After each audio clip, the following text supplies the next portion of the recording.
আকাশে ঝুলছে 4.5 মিটার লম্বা এক বিশাল দেহি কুমির, ওজন তার প্রায় 500 কেজি। এই কুমিরে ফেলেছে একটি আস্ত মানুষ, আর এই কুমিরকে তার ডেরা থেকে উদ্ধার করতেই এক দুঃসাহসিক অভিযানে নামে পুলিশ। এরপর খাদক কুমিরকে এভাবেই আকাশপথে উড়িয়ে নিয়ে আসা হয়, আর এভাবেই কুমিরের মানুষ আরও একবার দেখল বিশ্ব। সবকিছুর শুরু দক্ষিণ আফ্রিকার কোমাটি নদীর ওপর একটি নিচু সেতু থেকে।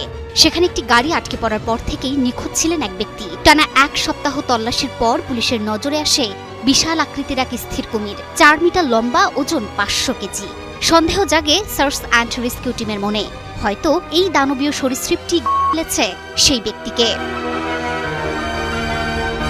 কুমিরটিকে শনাক্ত করার পর এটিকে যন্ত্রণাহীনভাবে ফেলা হলেও সেটিকে উদ্ধার করা ছিল অত্যন্ত বিপজ্জনক, কারণ কাজটা মোটেও সহজ ছিল না।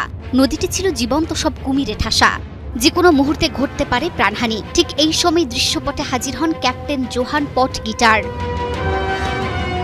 খবরের সব সিরিয়াস আপডেট তো জানলেন, এবার একটু বিনোদন হয়ে যাক। ঘুরে আসুন আমাদের চরবিজয় গ্রুপ চ্যানেল থেকে। এই ভিডিওর ডেসক্রিপশন বক্সে আমাদের চ্যানেলের লিংক আছে, এক ক্লিকে গিয়ে দেখে আসুন। হেলিকপ্টার থেকে দৌড়ি বেয়ে সোজা নেমে যান জলজ দানবদের ডেরায়।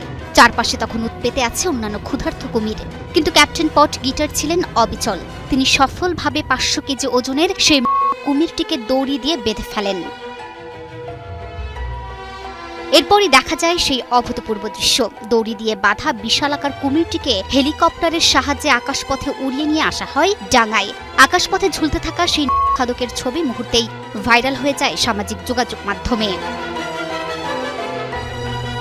এরপরই অনুসন্ধানী দলটি কুমিরটির অন্ত্রের ভেতর থেকে মানুষের অবশেষ খুঁজে পেয়েছে এবং ভুক্তভোগীর পরিচয় নিশ্চিত করতে ডিএনএ পরীক্ষা করা হবে বলে জানিয়েছে।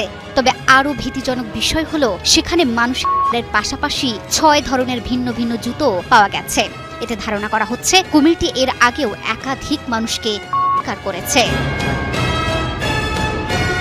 ক্যাপ্টেন পটগিটারের এই অসাধারণ সাহসিকতা ও নিঃস্বার্থপরতা এখন দক্ষিণ আফ্রিকার পুলিশের গর্বের প্রতীক। প্রাণের ঝুঁকি নিয়ে অবশেষ উদ্ধারের এই ঘটনা যেন হার মানিয়েছে সিনেমার গল্পকেও।